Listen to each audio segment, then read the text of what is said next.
বর্তমানে আমাদের বাংলাদেশ মক্কার পরিবেশ চলতেছে, ভালো মানুষগুলো মসজিদের ইমামতি করে আর জালেমগুলো সমাজের নেতৃত্ব দেয়। জোরে কোন কথা ঠিক কিনা? এই সিস্টেম পাল্টান লাগবে ভাই। যিনি ইমাম তিনি নেতা। নবুয়তের 10ম বৎসরে আল্লাহ তাআলা আমাদের নবীকে আরশে নিয়ে গিয়ে 5 ওয়াক্ত নামাজ দিলেন, যাকে আমরা বলি লাইলাতুল মিরাজ। নবী 5 ওয়াক্ত নামাজ নিয়ে দুনিয়াতে ফেরত আসলেন। এরপরেও নবী 3 বছর মক্কায় ছিলেন। নামাজ পাওয়ার পরেও নবী 3 বছর মক্কায় ছিলেন। একদিন নবী নির্জনে আল্লাহকে বলতেছে, আল্লাহ আপনি যত জায়গায় নামাজের কথা বলেছেন প্রত্যেক জায়গায় বলেছেন আকিমুস সালাত, নামাজ কায়েম করো। ওগো আল্লাহ, আপনি যদি বলতেন ইকরাউস সালাত, নামাজ পড়ো, তাহলে আমরা নামাজ পড়তে পারতাম চোরের মতন চুপি চুপি। কিন্তু আপনি যখন বলেছেন নামাজ কায়েম করো, বর্তমানে মক্কায় নামাজ কায়েম করার পরিবেশ তো আমি নবী দেখতে পাই না। আল্লাহ বলে, হাবিব মক্কায় আপনি হলেন ইমাম আর আবু জেহেল হলো নেতা। আপনার মতন ভালো মানুষ ইমাম থাকবে আর আবু জেহেলের মতন জালেম নেতা থাকবে, ওই দেশে কোনোদিন নামাজ কায়েম হবে না। নামাজ কায়েম করতে গেলে যিনি ইমাম হবে তাকেই নেতা হওয়া লাগবে। নামাজ কায়েম করতে গেলে ইমাম ভালো মানুষ আর সমাজের নেতা হলো জালেম। আজকাল অধিকাংশ মসজিদের মুতল্লি 5 ওয়াক্ত নামাজ পড়ে না। একদিন এক মাহফিলে আমি বলতেছি, অধিকাংশই মুসলমানেরা অধিকাংশই মুনাফিক। সাইড থেকে সভাপতি বলতেছে, হুজুর আজগুবি একটা কথা বলেন, মুসলমানের অধিকাংশ মুনাফিক কেমনে হলো, দলিল দেন। আমি সভাপতি বললাম, সভাপতি সাহেব আপনাদের গ্রামের মসজিদে জুমার নামাজে মুসল্লি কত হয়?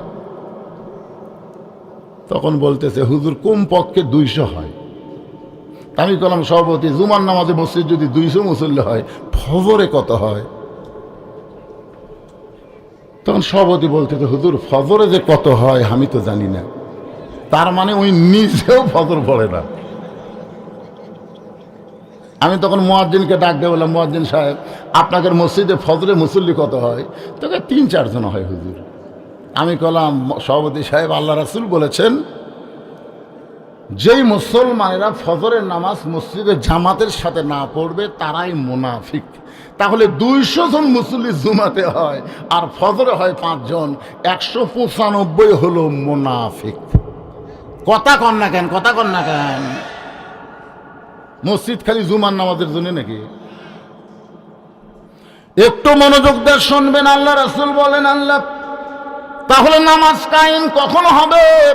আল্লাহ বললেন, এমন একটা পরিবেশ আপনার সামনে দেওয়া হবে যেই পরিবেশে আপনি ইমাম হবেন, আপনিও নেতা হবেন।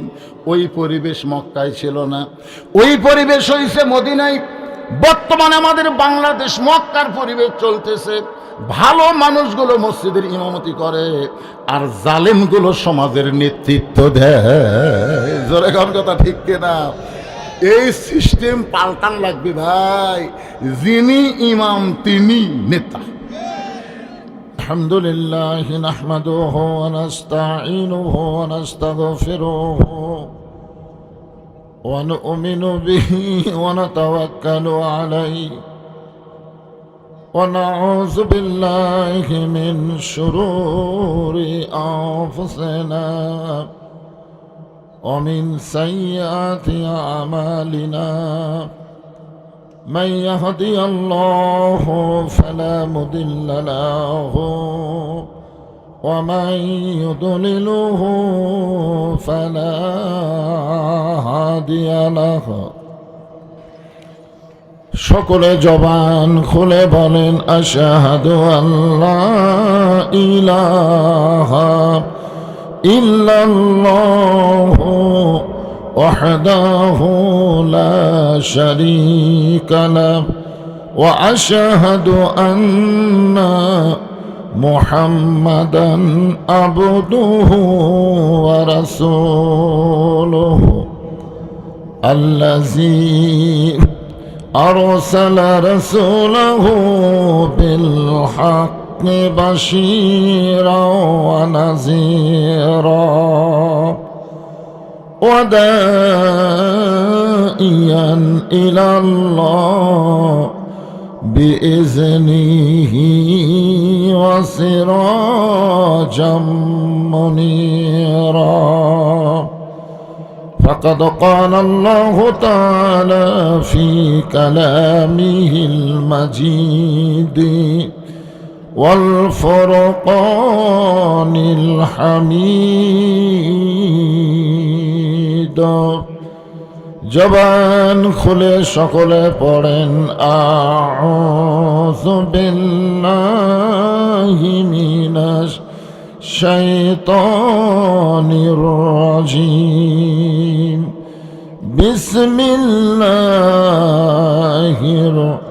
রহমানির রহিম والعصر إن الإنسان لفي خسر إلا الذين آمنوا وعملوا الصالحات وتواصوا بالحق وتواصوا بالصبر إن الله وملائكته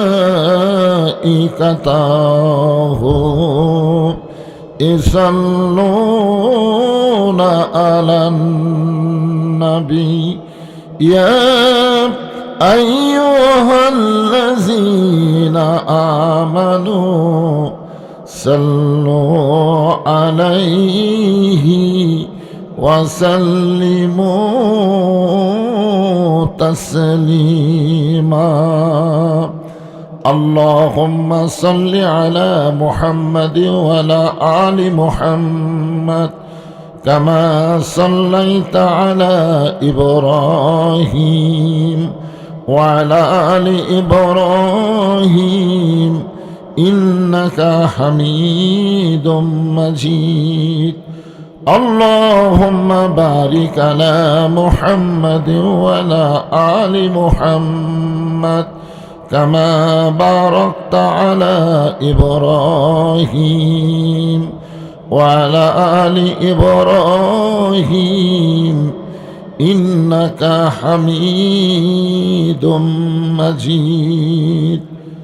مشرق حب محمد সকলে বলি সাল্লাল্লাহু আলাইহি ওয়াসাল্লাম। মতলায়ে দিওয়ানি মা মতলায়ে খুরশিদ ইশকাস সিনায়ে সুজানি মা বালাগল উলা বিকামালিহি كشف الدجى بجماله حسنت جميع خصاله صلوا عليه وآله لا إله إلا الله لا إله. মহব্বতে আল্লাহর জিকির করতে কোনো অলসতা নাই। লা ইলাহা ইল্লাল্লাহ লা ইলাহা ইল্লাল্লাহ লা ইলাহা ইল্লাল্লাহ লা ইলাহা ইল্লাল্লাহ জোরে লা ইলাহা। যার দিলে আছে আমার আল্লাহর ভয়, কার ভয়? যার মনে আছে আল্লাহর ভয়, যার দিলে আছে আল্লাহর ভয়। আল্লাহ আল্লাহ সব সময় আহার নিদ্রা ভালো লাগে না এই দুনিয়া, ভালো লাগে না, ভালো লাগে শুধু আল্লাহ জোরে লা ইলাহা, লা ইলাহা ইল্লাল্লাহু, লা ইলাহা ইল্লাল্লাহ, লা ইলাহা, লা ইলাহা ইল্লাল্লাহু মুহাম্মাদুর রাসূলুল্লাহ।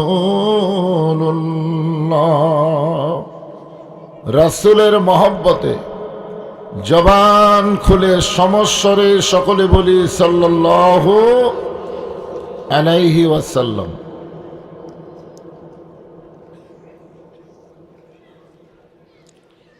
জোয়ারি নুরুন নবী হাফিজিয়া মাদ্রাসা লিল্লাহ বোর্ডিং এর উন্নতি কল্পে আজকের এই তাফসীরুল কোরআন মাহফিলে আল্লাহ তাআলা যেনাকে সম্মানিত সভাপতির আসনে কবুল করেছেন। আজকের এই মাহফিলের সম্মানিত সভাপতি ডাক্তার মোহাম্মদ রেজাউল করিম বনি, সম্মানিত সভাপতিকে অন্তরের অন্তঃস্থল থেকে আমি শুভেচ্ছা জ্ঞাপন করছি। সম্মানিত সহ সভাপতিবৃন্দ,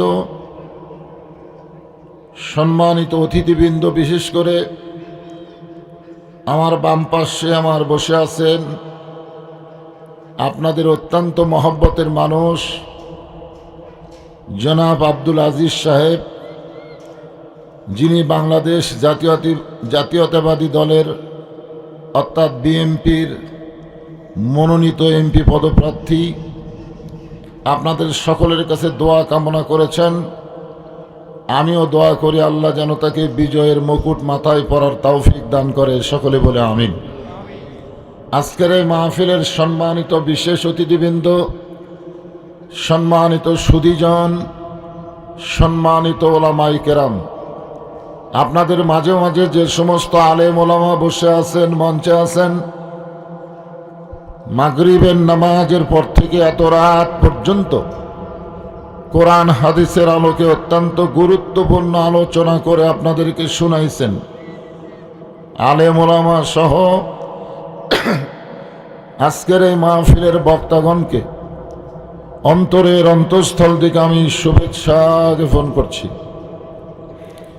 এই মুহূর্তে আমার সামনে যারা বসে আছেন, জিনাদেরকে আল্লাহ দয়া করে, রহম করে, মেহেরবানি করে এই জান্নাতের বাগানে কবুল করেছেন। আমি যখন বললাম কবুল করেছেন, তখন আপনাদের কিছু একটা বলা দরকার ছিল, কিছুই বলেননি। কি মনে করতেছেন আপনি নিজের ইচ্ছায় এখানে এসেছেন? আল্লাহ যদি না চাইতো এই জান্নাতের বাগানে আমরা কেউ আসতে পারতাম না। এটা আমার কথা না, কথা আল্লাহর। আল্লাহ কোরআনে বলেছেন, মা সাবাকা মিন হাসানাতিন ফামিনাল্লাহ। বান্দা বান্দির দ্বারা যখন কোনো ভালো কাজ হয়, এই কাজ বান্দা বান্দি করে না, বরং আল্লাহই করায়। আপনারা বলেন তো, কোরআন কারিমের মাহফিলে বসা এটা ভালো কাজ না খারাপ কাজ? তাহলে এই কাজ কে করালো? আমরা করলাম না আল্লাহ করালো? আমাদেরকে আল্লাহ অত্যন্ত পছন্দ করেছেন। বহু মানুষ রাস্তায় ঘোরাফেরা করতেছে, মেলার মধ্যে ঘুরতেছে, অথচ এই জান্নাতের বাগানে তারা আসতে পারে নাই। তারা আসতে না পারার পিছনে কারণ হলো আল্লাহ তাদের পছন্দ করেনি। আমার আল্লাহ নিরপেক্ষ না, আমাদের আল্লাহ হচ্ছেন পক্ষ, ঠিক কিনা বলেন? আল্লাহ কিন্তু পক্ষ, আল্লাহ নিরপেক্ষ নন। যার কারণে আল্লাহ আমাদেরকে পছন্দ করেছেন, ওদেরকে পছন্দ করেনি। রুহের জগতে আল্লাহর কোটি কোটি কোটি কোটি বিলিয়ন বিলিয়ন রুহু ছিল, কিন্তু সমস্ত রুহুকে আল্লাহ পছন্দ করেনি। কেবলমাত্র আমাদের রুহগুলোকে আল্লাহ পছন্দ করে দুনিয়ার জগতে মুসলমানের ঘরে কবুল করেছেন। এখানে আমরা বিশ্বাস করতে পারি রুহের জগতেও আল্লাহ আমাদের পক্ষে ছিলেন, এই দুনিয়ার জগতেও আল্লাহ আমাদেরই পক্ষে। সুবহানাল্লাহ বলেন না কেন? যদি আল্লাহ আমাদের পক্ষ না নিতেন তাহলে হিন্দু বৌদ্ধ খ্রিস্টানদের ঘরে আমাদের পাঠায় দিতেন, কিন্তু আল্লাহ তাআলা ওই সকল ঘরে না পাঠায় সরাসরি মুসলমানের ঘরে প্রেরণ করে আল্লাহ ঘোষণা করলেন, ওয়ামান ইয়াবতাগি গায়রাল ইসলামি দীনান ফালাই ইউকবালা মিনহু। ইসলাম ছাড়া অন্য কোনো জীবন ব্যবস্থা ধর্ম কেউ যদি গ্রহণ করে, আল্লাহ বলেছেন কখনোই তা কবুল করা হবে না। আল্লাহর কাছে একমাত্র কবুল যোগ্য ধর্মের নাম কি? আর সেই ইসলামের মধ্যে আল্লাহ আমাদের মুসলমান হিসাবে কবুল করেছেন। আমার সামনে যারা বসে আছেন, আমি আমার অন্তরের অন্তঃস্থল থেকে আপনাদের সবাইকে শুভেচ্ছা জ্ঞাপন করছি। সম্মানিত মা বোনেরা, পর্দার অন্তরালে বসে বসে যারা আলোচনা শুনতেছেন, তাদেরকেও শ্রদ্ধা জ্ঞাপন করে এই মুহূর্তে জানতে চাচ্ছি আপনারা সকলে কেমন আছেন? যে আল্লাহ শারীরিক সুস্থতা, মানসিক প্রশান্তি দান করে আজকের এই বেহেশতের বাগানে আমাদের কবুল করলেন, আমরা সে আল্লাহর উপরে খুশি না বেজার? তাহলে জবান খুলে সমস্বরে সকলে বলবো, রব্বানা লাকাল হামদ হামদান কাসীরান তাইয়িবান মুবারাকান ফীহি। আমরা আল্লাহর প্রশংসা করার পিছনে কারণ কি? আপনারা যদি আমার প্রশংসা করেন, অর্থাৎ বক্তার প্রশংসা করেন, আপনাদের এক পয়সাও লাভ নেই। লাভ হবে আমার এই বুড়া বয়সে আরো দাওয়াত বাড়া দেবে, ঠিক কিনা বলেন? আপনারা যদি আজিজ ভাইয়ের প্রশংসা করেন, আপনাদের কোনোই লাভ হবে না। 12 তারিখে আজিজ ভাইয়ের ভোট বেশি হবে, জোরে কোন কথা ঠিক কিনা? আপনারা যদি কোনো ডাক্তারের প্রশংসা করেন, আজকে সভাপতি সাহেব ডাক্তার, যদি ডাক্তারের প্রশংসা করেন, ডাক্তারের রুগী বেড়ে যাবে, কিন্তু আপনাদের কোনোই লাভ হবে না। কেবলমাত্র আল্লাহর প্রশংসা করলে আল্লাহর কোনোই লাভ নেই, বরং যারা প্রশংসা করবে আল্লাহ তাদের প্রতি এত খুশি হবে, আসমান এবং জমিনের ফাঁকা জায়গাটা আল্লাহ নেকি দিয়ে পরিপূর্ণ করে দিবে। এই যে সুবহানাল্লাহ করলেন, আপনারা কত বড় চালাকি করলেন। এই সুবহানাল্লাহ বলা মাত্রই বসে আছেন জোয়ারের মাহফিলে, আর আপনাদের জন্য আল্লাহ গাছ লাগায় দিল এই মুহূর্তেই জান্নাতের বাগানে।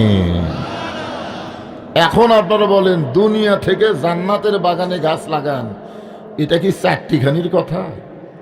এটা কেবলমাত্র তাদের পক্ষেই সম্ভব যারা আল্লাহকে মহব্বত করে অন্তরের অন্তঃস্থল থেকে আল্লাহর প্রশংসা করলো, সুবহানাল্লাহ। আমরা আল্লাহর প্রশংসা এই কারণেই বেশি বেশি করব যে আল্লাহ আমাদেরকে ভাগ্য গুণে এমন একটা নবী দিয়েছেন, সুবহানাল্লাহ। কেমন নবী? আছেন আমার মুক্তার, আছেন আমার ব্যারিস্টার, সেজ বিচারের হাইকোর্টেতে তিনি আমায় করবেন পার, আমি পাপী তিনি জামিনদার। আল্লাহ যখন হাকিম হয়ে আমাদেরকে আসামি বানায় বিচার শুরু করবেন, ওই সময় আমাদের নবী উকিল হয়ে, ব্যারিস্টার হয়ে আমাদের পক্ষে আল্লাহর কাছে ওকালতি করে আমাদেরকে সুপারিশ করে জান্নাতে পৌঁছায় দিবেন। আমাদের কোনো টেনশন আছে? আল্লাহ রাসূল এ পর্যন্ত বলেছে, তোমরা যদি সারা জীবন পাপ করো, মৃত্যুর সময় ঈমান নিয়ে যদি কবরে আসতে পারো, আমি রাসূল ওয়াদা দিয়ে দিলাম, তোমাকে সঙ্গে না নিয়ে আমি জান্নাতে প্রবেশ করব না। এই কথা শোনার পরে সুবহানাল্লাহ মুখে আসতেছে না, কিন্তু এখানে একটা শর্ত দিছে, ঈমান নিয়ে মরা লাগবে। বর্তমানে বাংলাদেশে যেই পরিবেশ চলতেছে, এই পরিবেশে আমাদের ঈমান নিয়ে মরা খুবই কঠিন। মরতেছে ঠিকই, কিন্তু ঈমানের সাথে মরতেছে না বেঈমান হয়ে মরতেছে না মুনাফিক হয়ে মরতেছে, এটা কি আমরা বুঝবার পারি?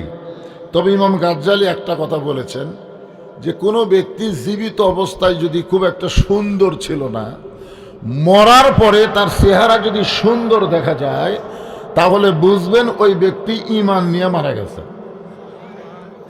কোনো ব্যক্তি জীবিত অবস্থায় খুবই সুন্দর ছিল কিন্তু মরার পরে তার চেহারা হয়ে গেছে, তাহলে বুঝবেন ওই ব্যক্তি বেঈমান হয়ে মারা গেছে। মরা মানুষের মুখ দেখতে আপনারা যান, এইগুলা দেখে একটু শিক্ষা গ্রহণ করবেন ভাইজান। তো আমাদের ভাগ্য এত ভালো যে আমরা আল্লাহর কোরআনকে পেয়েছি ওয়াজ শোনার জন্যে। কি খালি ওয়াজ শোনার জন্যে?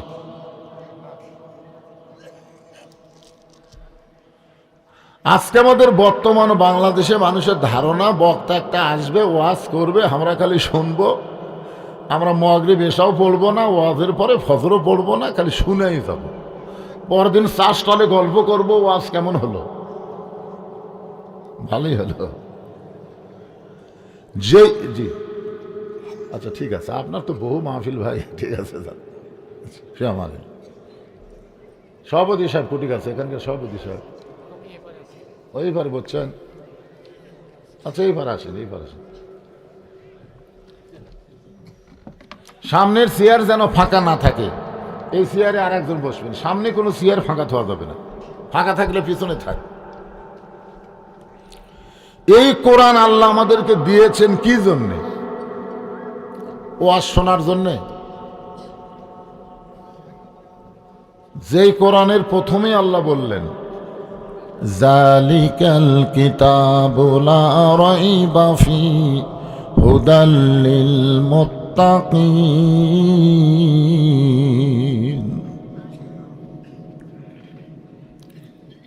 এই কিতাবের মধ্যে কোনো সন্দেহ, এটা পাইকারি হারে সবাইকে হেদায়েত দিবে না, কেবলমাত্র মুত্তাকি বান্দা বান্দি যারা আল্লাহর কোরআন থেকে হেদায়েত পাবে তারা। এই মুত্তাকির ব্যাখ্যা আল্লাহ বলেছেন ইয়া আইয়ুহাল্লাযীনা আমানুত্তাকুল্লাহা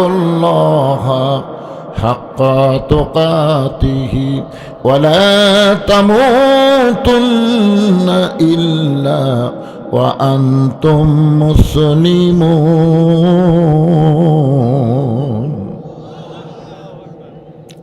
আপনাদের যে এখানে যত মানুষ আপনার বসে আছেন, আপনাদের মধ্যে এমন কোনো ব্যক্তি আছেন যে দাঁড়িয়ে বলতে পারেন হুজুর আমার বাড়ি সবচাইতে নিকটে, আমি এখান থেকে বাড়িতে যাবার পারবই? এইরকম একজন যদি সাহসী লোক থাকেন একটু দাঁড়ান তো দেখি। তাহলে এখান থেকে সামান্য দূরে আপনার বাড়ি, সেই বাড়িতে যাওয়ার গ্যারান্টি যদি আপনি দিবার না পারেন, আপনি কি চিন্তায় বসে আছেন? এখান থেকে বাড়ি যাওয়ারই গ্যারান্টি নাই। এই জন্য আল্লাহ বলতেছেন লা তামুতুন্না, মৃত্যুবরণ করো না, ইল্লা ওয়া আনতুম মুসলিমুন। তাহলে আমাদের মৃত্যু যে কোনো সময় যখন তখন হতে পারে, পারে কি পারে না? তাহলে মরতে হবে কি হইয়া? ঈমানদার না, মুসলমান হইয়া। লা তামুতুন্না ইল্লা ওয়া আনতুম মুসলিমুন। এখন মুসলমান হয়ে যদি আমরা মরবার চাই, মরা তো লাগবেই।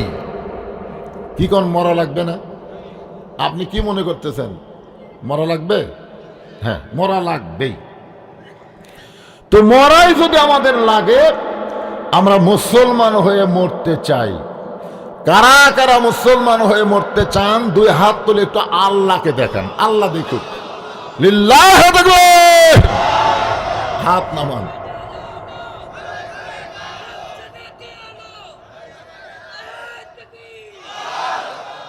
এখন মুসলমান হয়ে মরার কথা হচ্ছে, কুটি কখন কোনটা জ্বলান লাগবে আমি বক্তা সে কথা বলবো, অসুবিধা নেই। হ্যাঁ, তো কথাটা হলো আমরা মুসলমান হয়ে মরবার চাই। হাত দেখালাম কাকে? মাশাআল্লাহ। আল্লাহ যেন আমাদের এই হাত দেখানোকে কবুল করে, জোরে কোন আমিন। এখন মুসলমান হয়ে মরতে গেলে আমাদের করণীয় কি? আল্লাহ বলতেছেন, আল্লাযী খালাকাল মাউতা ওয়াল হায়াতা লিয়াবলুয়াকুম আইয়ুকুম আহসানু আমালান ওয়া হুয়াল আজিজুল গফুর।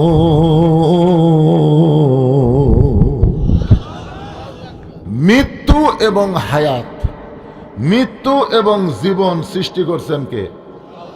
এমনি এমনি লিয়াবলুয়াকুম, পরীক্ষা করা হবে, আইয়ুকুম আহসানু আমালা, সুন্দর আমল। এখন সুন্দর আমল যদি আমরা করতে চাই, বর্তমানে বাংলাদেশে যেই পরিবেশ চলতেছে, এই পরিবেশে সুন্দর আমল করা যাবে না। সুন্দর আমল করতে গেলে সুন্দর একটা পরিবেশ লাগবে, ধরে কোন ঠিক কিনা? আত্তাকুল্লাহ, ভয় করি কার? কথা কয় না। তো আপনাদের এই বড়াই গ্রামে মডেল মসজিদ আছে নাকি? আছে? কেন্দ্রীয় মসজিদ নাই? ওই কেন্দ্রীয় মসজিদ আপনি যদি জোহরের নামাজ আদায় করবার চান, আপনি নিয়ত করেছেন সামনে কাতারে নামাজ পড়বেন, কিন্তু মসজিদের দরজা দিয়ে পায়ের দিকে খেয়াল করে দেখেন ৩,০০০ টাকার জুতা। আপনি এখন বলেন তো, আল্লাহর ভয়ে জুতা দরজা থুয়ে আপনি সামনে কাতারে যাবার পারবেন? মুসলমান হলে ভয় করা লাগবে কাকে? তাহলে আপনি আল্লাহর ভয়ে জুতা থুবেন, জুতা থুয়ে সামনে যাবেন, মসজিদের সামনে কাতারে নামাজ পড়বেন। এখন পর্যন্ত বাংলাদেশের কোনো মুসলমান বর্তমান পরিবেশে ৩,০০০ টাকার জুতা দরজা থুয়ে সামনে কাতারে যাবার পারবে? তাহলে সামনে কাতারে যাবার গেলে আগে কি করা লাগবে? জুতা হাতত লওয়া লাগবে। আপনার বলেন তো, যখনই জুতা হাতত লিয়েছেন, সত্যি করে বলেন তো কার ভয়ে? তো যতদিন পর্যন্ত বাংলাদেশে মুসলমানের কলিজায় চোরের ভয় থাকবে, ততদিন পর্যন্ত সে মুসলমান হয়ে মরতে পারবে না। এখন কি করবেন?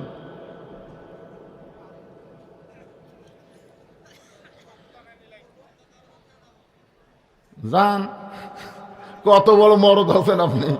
ওই ছিঁড়া স্যান্ডেল ছাড়া, ওই পন্সের জোড়া তালি দেওয়া ছাড়া কেউ দরজা থই না, জোরে এখন কথা ঠিক কিনা?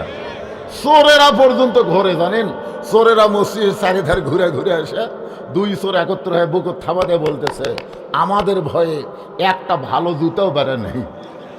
বর্তমান পরিবেশে ভালো মানুষ জুতা নিয়ে মসজিদের মধ্যে যায়, আর চোরেরা বুকুর থাপড়ায়, জোরে কোন কথা ঠিক কিনা? তাহলে আপনি আল্লাহর ঘরে ঢুকতেছেন, প্রথম ভয় করছেন কার? চোরের। আচ্ছা ঠিক আছে, আমার এক বন্ধু বগুড়া শহরে জায়গা কিনেছে, প্রায় ৬-৭ বছর হলো। আমি বললাম, কে বন্ধু বাসা করবা না? কয় ভয়ে, ভয়ে করবার পারতেছি না। আমি কিসের ভয়? বলে, ভাইরে, ভিতর থেকে শুরু করে লিন্টন পর্যন্ত স্তরে তরে চাঁদা দেওয়া লাগবে, চাঁদাবাজের ভয়। ধরে কোন কিসের ভয়? তাহলে মসজিদে ঢুকতে পারতেছে না ভালো জুতা থুয়া, চোরের ভয়। বাসা করতে পারতেছি না, চাঁদাবাজের ভয়। এখানে ওয়াজ শেষ করে আমি কমিটিকে বলতেছি, ভাই কোন রাস্তা দিয়ে নাটোরে নিরাপদে যাওয়া যাবে? তখন বলতেছে, হুজুর একটা রাস্তা আছে তেলতেলা, মানে গাড়ি খালি ছাড়বেন চোঁচো করে চলে যাবি, কিন্তু ওই রাস্তার মোড়ে মোড়ে চাঁদাবাজ আছে হুজুর, ওই রাস্তার মোড়ে মোড়ে ছিনতাইকারী আছে, আর একটা ভাঙ্গাচুরা রাস্তা আছে, এই রাস্তা দিয়ে গেলে কোনো টেনশন নেই। এখন আপনার বলেন তো, আমি কোন রাস্তা দিয়ে যাব? তেলতেলা দিয়ে যাবো না ভাঙ্গা দিয়ে যাবো? তা আমি বক্তা ওয়াজ করে ভাঙ্গা রাস্তা দিয়ে যাচ্ছি কার ভয়ে? চাঁদাবাজ না, ছিনতাই। চাঁদাবাজটাও বুঝে শোনালে, ছিনতাইয়ের কোনো বুঝসুঝ নাই। দরকার হলে কাপড় পর্যন্ত খুলে নিবি, তোর এখন কথা ঠিক কিনা? তাহলে বর্তমান পরিবেশে দামি জুতা দরজা থুয়া চোরের ভয়ে আমরা ভিতরে ঢুকতে পারতেছি না, জায়গা কিনা বাসা করতে পারতেছি না চাঁদাবাজের ভয়ে। ভালো রাস্তা দিয়ে যাবার পারতেছে না ছিনতাইকারীর ভয়ে। এতগুলো ভয় কলিজার মধ্যে থাকলে ওই ব্যক্তি মুসলমান হয়ে মরতে পারবে না। কেবলমাত্র একমাত্র ভয় করা লাগবে কার? সে আল্লাহর ভয় করতে গেলে বর্তমান পরিবেশে চলবে না, এই পরিবেশ পাল্টান লাগবে। জোরে কোন কথা ঠিক কিনা?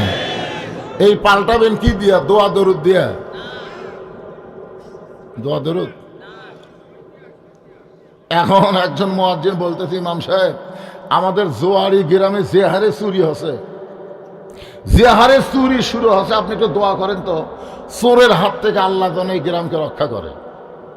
তো ইমাম সাহেব এশার নামাজের পরে বলতেছে, জরুরি এলান, আপনারা কেউ যাবেন না, সবাই বসেন। সমস্ত মুসল্লি যখন বসে গেছে, বলতে 10 বার দরুদ শরীফ পড়েন, 11 বার আস্তাগফিরুল্লাহ পড়েন, 3 বার সূরা ইখলাস পড়েন। এইগুলো পড়ার পরে ইমাম সাহেব সবাইকে নিয়ে দোয়া করতেছে, আল্লাহ চোরের হাত থেকে এই জোয়ারি গ্রামকে তুমি হেফাজত করো আল্লাহ, আর যেন কোনো চোর এই গ্রামে চুরি না করে। আল্লাহ তোমার কাছে দোয়া করতেছি। চোর জানলার থেকে বলতেছে আমিন, চোরই বলতেছে আমিন। চোর আমিন বলার কারণ কি জানেন? যে তোরা দোয়া করে ঘুমা পড়, আর আমার কাম আমি করব। আর যদি ইমাম সাহেব বলতো, মুয়াজ্জিন চোরের হাত থেকে জোয়ারি গ্রামকে বাঁচাতে গেলে দোয়া দরুদ দিয়ে হবে না, যে রাস্তা দিয়ে চোর আসতে পারে ওই রকম রাস্তায় গোপনে তোমরা 3 হাতা লাঠি নিয়ে 10 জন করে দাঁড়িয়ে থাকবে, চোর আসলে মাজা বরাবর লাঠির বাড়ি মারবা। এই কথা যদি ইমাম সাহেব বলে, চোর কি আমিন কবি? তার মানে বোঝা গেল এই 2 হাত খালি দোয়ার জন্য না, এই 2 হাত বাতিলের বিরুদ্ধে লাঠি ধরার হাত। জোরে কোন কথা ঠিক কিনা? এই কোরআন শুধু পড়ার জন্য, তেলাওয়াতের জন্য আল্লাহ আমাদেরকে দেয় নাই, আল্লাহ কোরআন মোতাবেক নিজের জীবন বাস্তবায়ন করার জন্য দিয়েছে। জোরে কোন কথা ঠিক কিনা? যেই কোরআনকে লক্ষ্য করে আল্লাহ বললেন, ওয়ানুনাজ্জিলু মিনাল কুরআনি মা হুয়া শিফাউ ওয়া রাহমাতুল লিল মুমিনিন।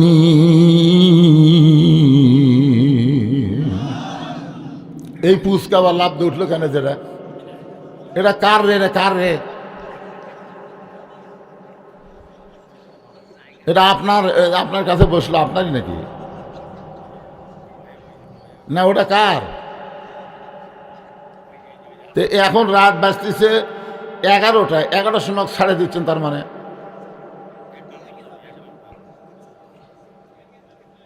ওর অত এক লাগে।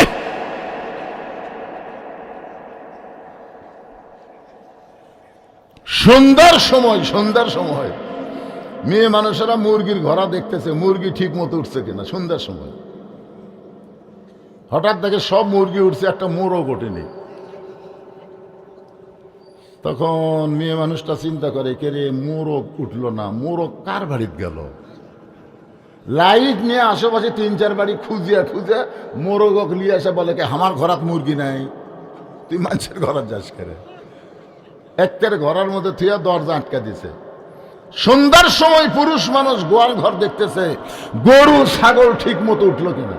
তো সন্ধ্যার সময় যদি মুরগি দেখে, সন্ধ্যার সময় যদি গরু ছাগল দেখে, এখন রাত 11টা বাজতেছে, প্রত্যেকটা বাপ মায়ের উচিত হলো এই বাচ্চাদের দিকে খেয়াল করা। ধরে কোন কথা ঠিক কিনা? কি এদের দাম কি গরু ছাগলের চাইতে কম? তো এই যে আড়িয়ার মতন যে বেড়া ঘুরতেছে, এরকম কে জন্ম দিল রে? হ্যাঁ, এই যে হইচই করতেছে বাচ্চারা, এরা কি মাটি ফেটে বাড়াছে? এই জন্য রাসূল বলেছে 7 বছর থেকে নামাজের তালিম দাও, 10 বছর থেকে জোর করে নামাজ ধরাও।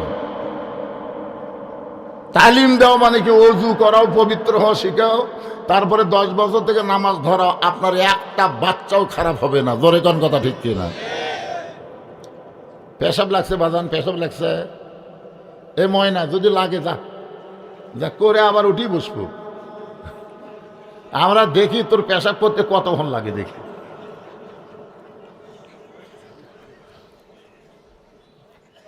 আমি আজকে আপনাদের সামনে ছোট্ট একটা সূরা আলোচনা করব। সূরাটার নাম হলো সূরা আসর। জোরে বলেন, নাম কি? আসর। আল্লাহ তাআলা সময়ের শপথ করছেন, অল আসর, সময়ের শপথ। মানে সময় অত্যন্ত গুরুত্বপূর্ণ একটা বিষয়। আমাকে যদি কেউ বলতো, হুজুর আপনি সারা জীবন যা কামাই করছেন সব টাকা যদি আমাকে দেন তাহলে আপনার 30 বছরের যৌবনকাল ফিরে দেব, এই কথা আমার কোয়া মাত্রই আমার যা আছে দলিল করে দিতে 1 মিনিটও দেরি হবে না। কারণ আমার 30 বছরের বয়সের চিন্তা করে এখন এই বয়সের দিকে খেয়াল করে দেখতেছি, হায় হায় রে, আমার না সময় শেষ রে। কি বুঝতেছেন? মিশে মায়ায় বন্দি থাইকা করলাম কত খেলা, পশ্চিমে তাকায়া দেখো তোমার ডুইবা গেছে বেলা, এক পলকের নাই ভরসা, মিশে সকল আশা, কখন বুঝি দারুণ ঝড়ে ভাঙবে তোমার বাসা। সময় আমাদের জীবনের জন্য অত্যন্ত গুরুত্বপূর্ণ একটা সাবজেক্ট। আপনার বলেন তো, যে মাগরিব এসে আমাদের কাছ থেকে চলে গেছে ওই নামাজকে আমরা আর ফেরত পাবো? কিন্তু যারা মাগরিব এসা না পড়ে ওয়াজ শুনতেছে এর কি ভাব কি? আপনারা হায়াতের সময় থেকে প্রতি ধাপে ধাপে নিঃশ্বাসে নিঃশ্বাসে সময় শেষ হয়ে যাচ্ছে। সময় অত্যন্ত গুরুত্বপূর্ণ বিষয় বলে আল্লাহ সময়ের শপথ করে বললেন, ইন্নাল ইনসানা লাফি খুস। ইন্না মানে নিশ্চয়, ইনসান মানে মানুষ, লাফি মানে ভিতরে, খুসরুন মানে ক্ষতি। একত্রে অর্থ হবে নিশ্চয় মানুষগুলো ক্ষতির ভিতরে। আপনার বলেন তো, মানুষ তৈরি করছে কেন? আরো জোরে। আল্লাহর যত সৃষ্টি আছে সমস্ত সৃষ্টির মধ্যে মানুষ হলো সবচাইতে শ্রেষ্ঠ সৃষ্টি। আর সেই মানুষ সম্পর্কে আল্লাহ ক্ষতির কথা বলতেছেন। এর দ্বারা বোঝা গেল আল্লাহ মানুষকে এত ভালোবাসে, মানুষের ক্ষতি আল্লাহ কখনো চায়। এই জন্য সবাই আমার সঙ্গে বলবেন, আদর করে মানুষ আল্লাহ বানায়া কেমনি দিবেন ক্ষতির মধ্যে ফেলিয়া। কেরে যুবকেরা, এই যুবক, তোমার বয়সের তুমি দাম বুঝলে না। আমি যখন আল্লাহর সামনে এই বয়সে দাঁড়াবো আল্লাহ আমাকে কি বলবে জানো? আল্লাহ বলবে, তোর বুড়া কালের কোনো হিসাব দেওয়া লাগবে না, তোর শৈশবকালের কোনো হিসাব আমি চাই না, খালি যৌবন কালের হিসাব দিয়ে জান্নাতে যাও। আপনারা বলেন তো, তাহলে হায়াতের জীবনের সবচাইতে গুরুত্বপূর্ণ সময় কোনটা? আরো জোরে, জোরসে বলুন। আচ্ছা, কোনো মানুষ যৌবন কালে যদি সরকারি চাকরি করবার না যায়, ওই বুড়া কালে চাকরি করবার গেছে, অকাল চাকরি দিবি? সরকার বলবে, ভাই খবর কি? বলে সব সার্টিফিকেট ফার্স্ট ক্লাস। আচ্ছা, সার্টিফিকেট তো ফার্স্ট ক্লাস, কানের খবর কি? তো কানের খবর হলো জোরে করলে শুনি, আস্তে করলে শুনবার পাই না। চোখের খবর কি? কাছে কাছে দেখি, দূরে দেখবার পাই না। মাজার খবর কি? কিছুক্ষণ বসে থাকে, দাঁড়াবার চাইলে মাজা খালি কটখট করে। বলে সার্টিফিকেট ধুইয়া খা, ধুইয়া খা। তো তাহলে সরকারের চাকরি করতে গেলে যেমন যৌবন বয়স লাগে, আল্লাহর ইবাদত করতে গেলেও যৌবনের দরকার। জোরে গান কথা কন না কেন? আর যৌবন বয়সে সব ফিল্ডিং মারতেছে। যখন হবে চামড়া ঢিল, আল্লাহর সাথে দিবি মিল। সারা জীবন ঘুষের চাকরি করছে, চাকরি চলে গেছে, রিটায়ার করছে, এখন বুড়াকালে 2 হাত তোলা কান দিচ্ছে আর বলতেছে, আল্লাহ আল্লাহ তোমার ভয়ে তওবা করতেছে, আমি আর জীবনে ঘুষ খাবো না।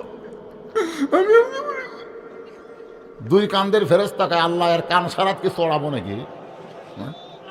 এই যতদিন ঘুষের চাকরি করছে ততদিনই কান্দেনি, যেই চাকরি গেছে আর কান দিচ্ছে। আল্লাহ কয় বুড়া বয়স লীলা ধরিছে, লীলা।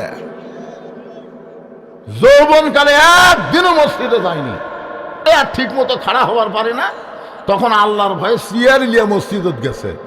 এরকম কিছু বুড়ে আসে না? নাই জোরে কান আছে না? যৌবন কালে তো নামাজ পড়েইনি, এই বুড়া বয়সে আমাদের 27 গুণ নষ্ট করার জন্য সিয়ার লেগেছে। আপনার বলেন তো, মসজিদে জামাতের সাথে নামাজ পড়লে কয় গুণ? কথা কয় না, কয় গুণ? তো 27 গুণ নামাজের সওয়াবটি একলা একলা পড়লে হবে না জামাতের সাথে? আর জামাতের সাথে পড়বার গেলে কি কাতার হেঁকা ফেঁকা করলে হবে না সোজা করা লাগবে? কাতার সোজা করার নিয়ম হলো পায়ের গোড়ালির সঙ্গে গোড়ালি মিল করে তারপরে দাঁড়াতে হবে। আপনার বলেন তো, যেই কাতারে চেয়ার আছে ওই কাতার সোজা হবে? তাহলে সোজা না হলে 27 গুণ সওয়াব হবে না। তো আপনি কি চাচ্ছেন যে বাড়ির থেকে কষ্ট করে মসজিদে আইছি 27 গুণের জন্যে, আর এই চেয়ার আনার জন্য আমি সব থেকে বঞ্চিত হব? দরকার হলে চেয়ার দ্বিতীয় কাতার থম। দ্বিতীয় কাতারের মুসল্লি যদি বলে আমরাও 27 গুণ নেব, চেয়ার তৃতীয় কাতারে যাবি।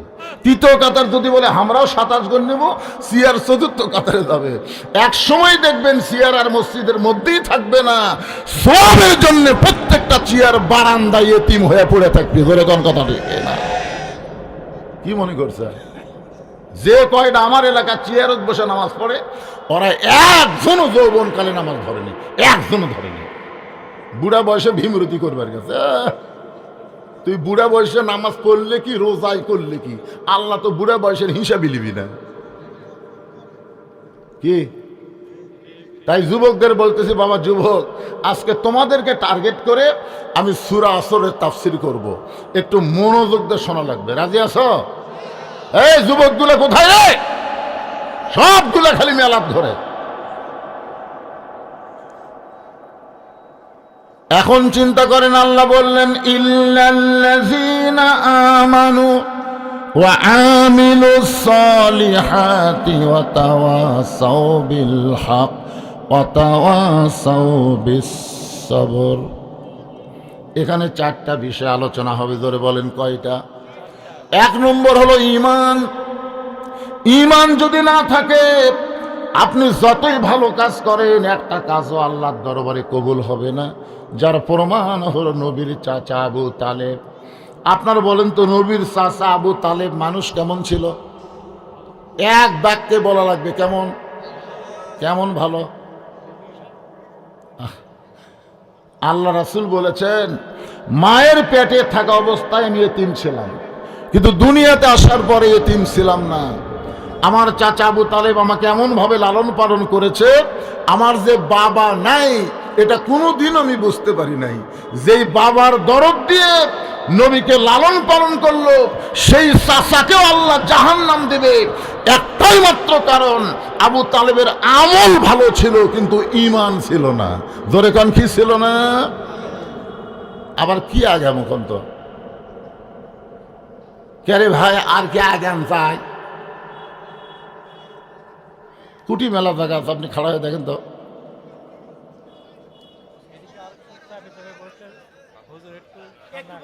এই শোনেন, আমি বলতেছি ভাই, আমি আপনাকে একটা যুক্তি দিই। এই যুক্তি দিলে আপনাদের কেমন লাগে দেখেন তো। গোটা পৃথিবীর মধ্যে সবচাইতে ঘন বসতি দেশের নাম কি? কথা কয় না, আপনারা জানেন না? মানচিত্র অনুযায়ী, আয়তন অনুযায়ী গোটা পৃথিবীর মধ্যে সবচাইতে ঘন বসতি বাংলাদেশ। এরপরও 12 লক্ষ রোহিঙ্গা মুসলমানকে জায়গা দিয়েছে কোন দেশ? কথা কয় না, কোন দেশ? তাহলে রোহিঙ্গা মুসলমানকে জায়গা দেওয়ার অভ্যাস যদি আমাকে থাকে, যারা দাঁড়িয়ে আছে এরা কি রোহিঙ্গা? তো ওরা তো আমাদেরই ভাই, ওদের বসতে দেওয়ার জন্য একটু চাপা বসেন তো। ওটা উঠি না, এ মুরব্বীরা ওঠেন কেন? মুরব্বীরা মনে করতে যে খালি জুয়ানকে ওয়াজ করবে, আমাকে বাদ। শোনেন মুরব্বী, আপনি তো জান্নাতে হয়ে গেছেন, আমাদের যুবকগুলোকে জান্নাতে হওয়ার দরকার আছে না নাই? জোরে কান, আছে না নাই? একটা মুরব্বীও জাহান্নামে যাবে না, একটা মুরব্বীও যাবে না। কারণ এই সমস্ত মুরব্বীরা সত্যের যুগের মানুষ। আপনাদের সময় মোবাইল আছিল? মুরব্বী আছিল? আপনাদের সময় কি আছিল? কারেন্ট আছিল, ফ্যান আছিল, টিভি আছিল। আপনারা সব পাপ থেকে মাপ পাচ্ছেন। আর এখন প্রত্যেকটা যুবকের হাতে একটা করে মোবাইল। এর কি মাল হচ্ছে আপনারা জানেন? এই জন্য মনে কষ্ট নিয়েন না, এরকম আগে সাইজ করি তারপরে মুরব্বীর ওয়াজ হবে। এর সামনে থেকে চাপা যায় না, এরা পিছনে খেলে দাঁড়াই থাকে, বসে না কেন? এই যে দেখেন খালি দাঁড়াই থাকে। সবাই সামনে আসেন, জিকির করেন, সামনে আসেন। আর পিছনে তোমরা বসে যাও বাবা, সবাই বসো। এই যুবকেরা বসো, সবাই বসো। লা ইলাহা ইল্লাল্লাহ, জোরে লা ইলাহা, লা ইলাহা ইল্লাল্লাহ, লা ইলাহা ইল্লাল্লাহ, লা ইলাহা ইল্লাল্লাহ, লা ইলাহা, লা ইলাহা ইল্লাল্লাহ, মুহাম্মাদুর রাসূলুল্লাহ সাল্লাল্লাহু আলাইহি সাল্লাম। একজন আমাকে একটা স্লিপ দিয়ে বলতে, হুজুর আপনি অনেক যুবকদেরকে বসতে বলেন, কিছু যুবক বসে, কিছু যুবক বসে না, কারণ কি? মানে কিছু যুবক বসে, আমি যখন যুবকদের বসতে বলি, কিছু যুবক বসে আর কিছু যুবক বসে না, এর কারণ কি? আমি চিন্তা করে দেখলাম কি কারণ রে। পরে দেখলাম উনি যখন মায়ের পেটতে ছিল, বুঝলেন, তখন মাও পেটত লিয়া গোটা পাড়া ঘুরিছে, ওই পেটের মধ্যেই ঘরণী ব্যারাম পাশে, ওই বেড়ে আসা ধৈর্য লিয়া কোনো জায়গায় থাকতে পারে না, ওর কামই হলো খালি ঘোরা।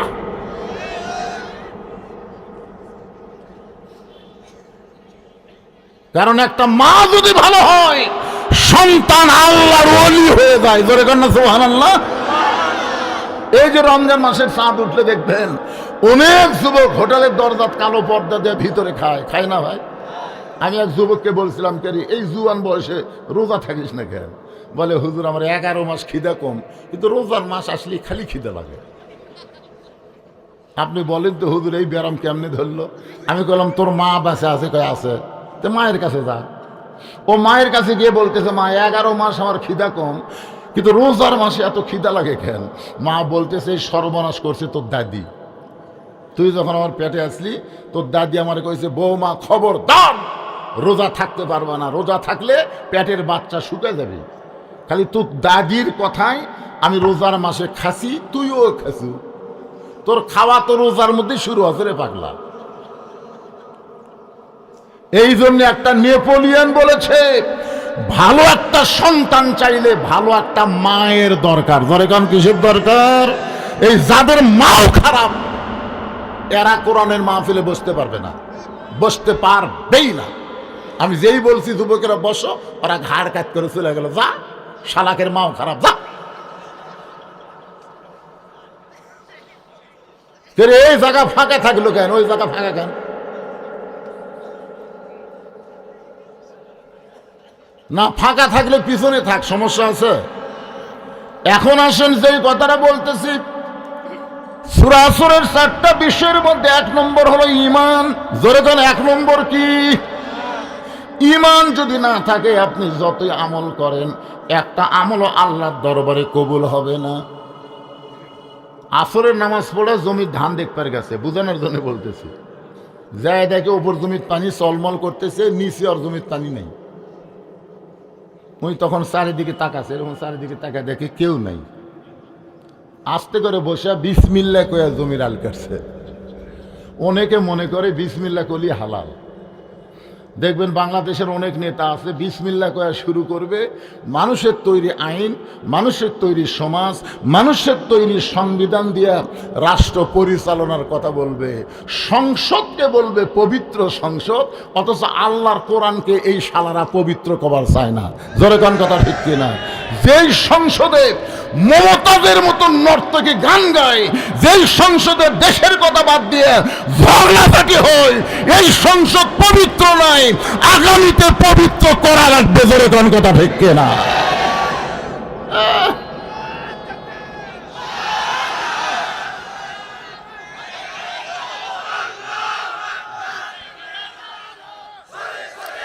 লিল্লাহি তাকবীর। পবিত্র সংসদ, সংসদ পবিত্র, পবিত্র করা লাগবে। কি দিয়ে পবিত্র করা লাগবে? সেটা 12ই ফেব্রুয়ারি সিদ্ধান্ত নেওয়া লাগবে। জোরে কোন কথা ঠিক না? একটু মনোযোগ দিয়ে শুনবেন ভাইজান। এখন চারিদিকে তাকায় দেখে কেউ নেই, ওই আস্তে করে বসে বিসমিল্লাহ কয়ে আল কাটছে।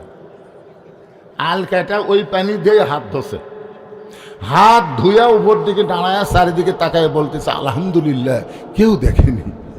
আপনার বলেন তো এই লোকটার নামাজ আছে, জোরে কোন কি আছে, কিন্তু কি নাই? ঈমান যদি থাকতো তাহলে কেউ না দেখলো কে দেখতো? আল্লাহ দেখতেই বিশ্বাস তার কলিজার মধ্যে আসতো। এই জন্য আল্লাহ রাসূল বলেছেন ইকরার বিল লিসান তাসদিকু বিল জানান আমল বিল আরকান, এরই নাম হলো ঈমান। জবানে বলতে হবে লা ইলাহা ইল্লাল্লাহ, শুধু জবানে বললে হবে না, তাসদিকু বিল জানান, কলিজার মধ্যে ঈমানের জায়গা দেওয়া লাগবে। কলিজার মধ্যে যখন ঈমানের জায়গা হবে, ওই মানুষটার কাছে জীবনের চাইতে ঈমানের গুরুত্ব বেশি হবে। যার প্রমাণ হলো শরীফ ওসমান হাদি। শরীফ ওসমান হাদি একটা বড় জীবনের পরোয়া করে নাই, সবসময় ঈমানের গুরুত্ব দিয়েছে। ইনসাফ ভিত্তিক বাংলাদেশ করতে চেয়েছে। অনেকেই বলেছে ভাইজান আপনি যেভাবে ভারতের বিরুদ্ধে কথা বলেন, সাম্প্রদায়িকের বিরুদ্ধে কথা বলেন, যেইভাবে আধিপত্যদের বিরুদ্ধে কথা বলেন, যে কোনো সময় আপনাকে হত্যা করতে পারে। শরীফ ওসমান হাদি বলেছে আমি হত্যা হতে পারি কিন্তু আমার মৃত্যু হবে না, কারণ আল্লাহ রাস্তায় যাদেরকেই হত্যা করা হয় তারা মৃত্যুবরণ করে না, বরং তারাই জীবিত থাকে। বিশ্বাস করেন, শরীফ ওসমান হাদি দুনিয়ার থেকে বিদায় নেওয়ার পরে আমি যেই গ্রামে জন্মগ্রহণ করছি ওই গ্রামে 2টা ছেলের নাম থসে ওসমান হাদি। আমার গ্রামে 2টা, উত্তরপাড়ার নামটা ওসমান হাদি, তার 12-13 দিন পরে একটা হচ্ছে ওটা ওসমান হাদি। আমি শোনার পরে 2জনকে হাদিয়ে দেওয়ার জন্য দেখবার গেলাম যে ওসমান হাদি যখন জন্মিছে যাই, যা বললাম কে রে ভাই তোর বেটার নাম ওসমান হাদি কেন? বললে নাম রাখছি হুজুর, ওসমান হাদি মারা যাবি না, একটা চলে যাবি, 1000টা জন্ম নিবি। জোরে কোন সুবহানাল্লাহ। ওয়ালা তাকুলু লিমান ইউকতালু ফি সাবিলিল্লাহি আমওয়াতুন বাল আহইয়াউ ওয়ালাকিন লা তাশউরুন।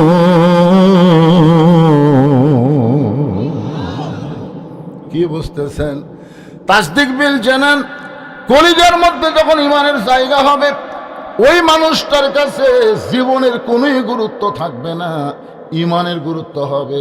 ও বিশ্বাস করবে জীবন বাঁচান ফরজ না, ঈমান বাঁচান ফরজ। আপনারা বলেন তো কি বাঁচান ফরজ, জীবন না ঈমান? জীবন বাঁচাবার যদি শক্তি আমাদের হাতে থাকতো, খালেদা জিয়াকে আমরা মরবার দিতাম?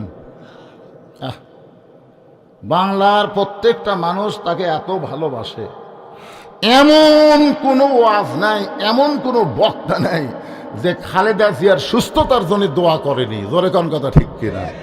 এবং গোটা পৃথিবীর ভিতরে মেয়ে মানুষের জানাজাত এত লোক হয়, এটার প্রমাণ হলো বেগম খালেদা জিয়া। বলেন তো কারণ কি?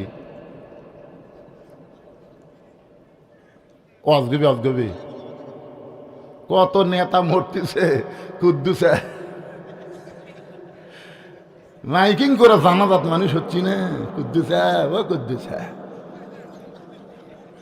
এই শালা আমার গুরুদাস করার বড়াই করে আমার ঢুকতে দেয়নি। এখন কথা ঠিক না?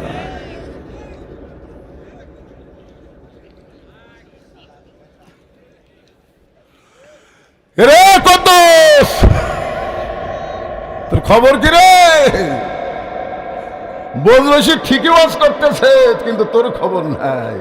খালেদা জিয়ার আমলে একটা আলেমের হাতে হাত করা পড়ে নাই, আলেমদেরকে মহব্বত করেছে, যার কারণে বাংলাদেশের বড় বড় আলেম তার জানাজায় শামিল হয়েছে। বলে কোন কথা ঠিক না ভাইজান?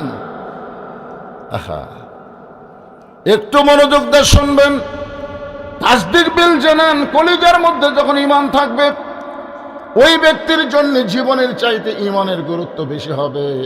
আমরা যতই চেষ্টা করি আমরা বাঁচতে পারবো না, মরা লাগবেই, কিন্তু আমরা একটু চেষ্টা যদি করি আমাদের ঈমানকে আমরা বাঁচাতে পারবো। তাহলে ঈমান বাঁচানোর আন্দোলন করার দরকার আছে না নাই? ঈমান হরণের বহু ষড়যন্ত্র চলতেছে, আমাদের যুবক থেকে শুরু করে নারীদেরকে পর্যন্ত ঈমান হরণের নানা ধরনের চেষ্টা চলতেছে। আমরা ঈমান হরণ হতে দিব না, সব কিছুর বিনিময়ে আমাদের ঈমানকে রক্ষা করতে চাই। এই কারণেই রাসূল বললেন আমল বিল আরকান, ঈমান অনুযায়ী আমল করা লাগবে। ঈমানকে যদি আমরা রক্ষা করতে চাই, ঈমানকে যদি মজবুত করতে চাই, আল্লাহর যত আমল আছে তার মধ্যে 1 নম্বর আমলের নাম হলো নামাজ। জোরে কর, ঈমান রক্ষা করার 1 নম্বর আমল কি? আরো জোরে কর। যেই বেটা নামাজ পড়ে না, যেই বেটা নামাজ পড়ে না, ওই যতই মুসলমান নাম নিয়ে বসবাস করুক, মরার সময় মুসলমান হইয়া মরবার পারবি না। আপনি কাগজ এসে লিখেলেন, রাসূল 4টা হাদিস কইছে, আমি সংক্ষিপ্ত হাদিসটা আপনাকে আগে শুনাই। 1 নম্বর হাদিস হলো লা সালাতা লা ঈমানা, যার নামাজ নাই তার ঈমান নাই। এই ছেলে, এই কি খবর? আচ্ছা যাও। একটা মুরব্বী কোটা দেখলো না বারে, ওই পুষকে কি আচ্ছা ওটি আচ্ছা কুটি দেখি। আচ্ছা মাশাআল্লাহ। আচ্ছা দেখমো এটা কতক্ষণ লাগে? পেশাব লাগবে মুরব্বী মানুষ হোক, আর এরা ছোট ছোট মানুষ লাফতে উঠতেছে। তার মানে এই বয়সে যদি কোরআনের আকর্ষণে পেশাবকে আটকাবার না পারো, তাহলে বিয়ে করলে বউ আটকাবা কেমনে রে?